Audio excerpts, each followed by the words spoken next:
কার পছন্দের ধর্ম? আরো জোরে বলেন কার? বলবেন হুজুর এগুলো তো জানি, আমিও জানি, আপনারা জানেন, জানি আপনারা জানেন, কিন্তু আপনাদের জানার সঙ্গে যখন কর্মের মিল দেখি না, তখন মনে হয় আসলে আপনারা জানেন না। সামনে বিশাল গর্ত, আপনি অন্ধের মতো ছুটেছেন, পাশের লোকটা বলবে এই গর্ত গর্ত, আপনি বলবেন বেটা আমি জানি, এ রাস্তা আমি প্রায় যাই, লোকটা বলবে বেটা জানলে অন্ধের মতো কেন ছুটতেছিস, গর্তে পড়বি। আপনাদের যখন কর্ম দেখি তখন বিশ্বাস হয় না যে আপনারা জানেন। ইসলাম কার পছন্দের ধর্ম? জবান খুলে উঁচু আওয়াজে বলতে হবে ইসলাম কার মনোনীত ধর্ম? এখন কেউ যদি বলে যে কোনো ধর্ম মানলেই চলবে, আমরা আন্তঃধর্মীয় সম্প্রীতিতে বিশ্বাসী, চলো সবাই এক মঞ্চে উঠি, সবাই এক মঞ্চে উঠে জাতিকে জানিয়ে দেই যে আমরা আন্তঃধর্মীয় সম্প্রীতিতে বিশ্বাসী, এই ধর্মগুলোর মধ্যে কোনো পার্থক্য নাই, যে কোনো একটা ধর্ম মানলেই চলবে, এই স্লোগান যদি কেউ দেয় তো আল্লাহ যা পছন্দ করেছে সে কি তা পছন্দ করলো? আপনারা বলবেন হুজুর একেবারে সাধারণ বিষয়, সাধারণ বিষয় না। এই যে কদিন পর পর ধরে ধরে দিয়া সরকারের মেহমান বানায় আর রিমান্ডের পর রিমান্ডে রাখে, আমরা কি কারো মাথায় বাড়ি মেরেছি? কারো জায়গা দখল করেছি? কারো গাড়ি ভাঙচুর করেছি? কাউকে গালি দিয়েছি? এত মেহমানদারি করতে মন চায় কেন? এসব কথাই বলি, আর এই কথাগুলোই তাদের যে প্রভুদের সহ্য হয় না, তো গোলামদের বলে ধরো, তো গোলামরা বুঝবার চেষ্টা করে না, ধরে মেহমানখানায় বন্দি করে রেখে দেয়।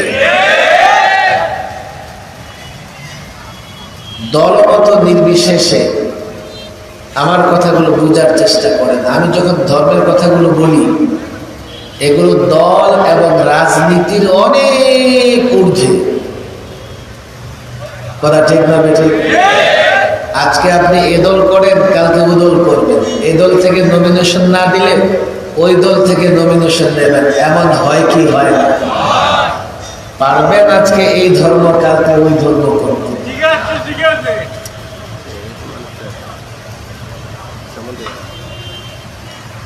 মাশাআল্লাহ, মাইক্রোফোন বড় মজবুত, দেখছেন?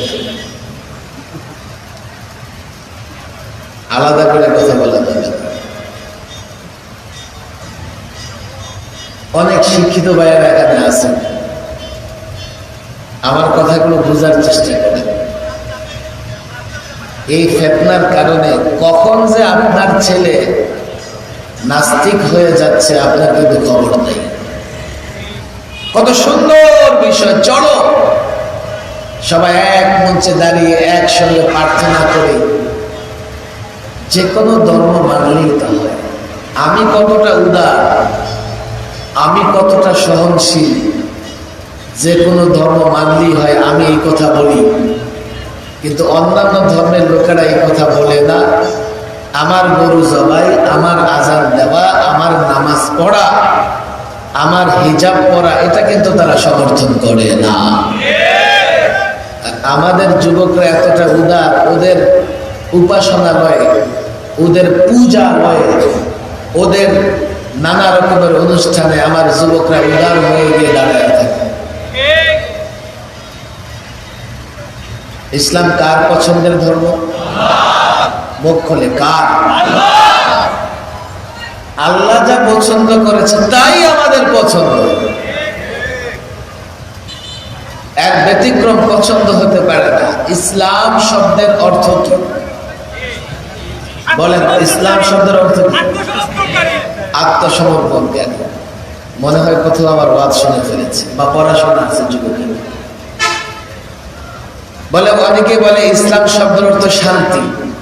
ইসলাম শব্দের অর্থ শান্তি নয়, ইসলামের রেজাল্ট শান্তি, ফলাফল শান্তি। ইসলাম যে মানবে সে শান্তিতে থাকবে।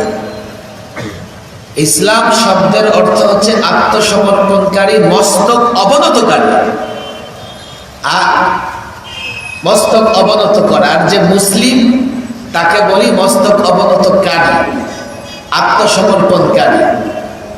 আর ইসলাম শব্দের অর্থ মস্তক অবনত করা, আত্মসমর্পণ করা। একটা মাসদার আর একটা ইসমে ফাইল, ভালো করে বুঝেন। ইসলাম শব্দের অর্থ আত্মসমর্পণ করা, মস্তক অবনত করা। আমরা বলি আসলামতু লিরাব্বিল আলামিন, আমরা রব্বুল আলামিনের কাছে আত্মসমর্পণ করলাম, মস্তক অবনত করলাম। আত্মসমর্পণ করার, মস্তক অবনত করার মানে হচ্ছে তিনি যা বলবেন তা মেনে চলবেন। আল্লাহ পছন্দ করেছেন একটা, আমি যদি বলি অন্যটা, তাহলে আল্লাহর কাছে আত্মসমর্পণ করা হয়েছে? বলেন হয়েছে? তা আমি মুসলিম কেমনে হইলাম? আমি মুসলিম কেমনে হলাম? বলবেন হুজুর ইসলাম নিয়ে আপনারা বড় বাড়াবাড়ি করেন। আমরা নাকি ইসলাম নিয়ে কি করি? বাড়াবাড়ি করি। আরে ভাই, আমরা কেন ইসলাম নিয়ে বাড়াবাড়ি করব? যিনি ইসলাম দিয়েছেন আমাদেরকে, তার কথাগুলো শোনো না। وَمَن يَبْتَغِ غَيْرَ الْإِسْلَامِ دِينًا فَلَن يُقْبَلَ مِنْهُ। ইসলাম ছাড়া অন্য ধর্ম তালাশ করো, আল্লাহর কাছে তা গ্রহণযোগ্য হবে না। কথা কে বলেছেন?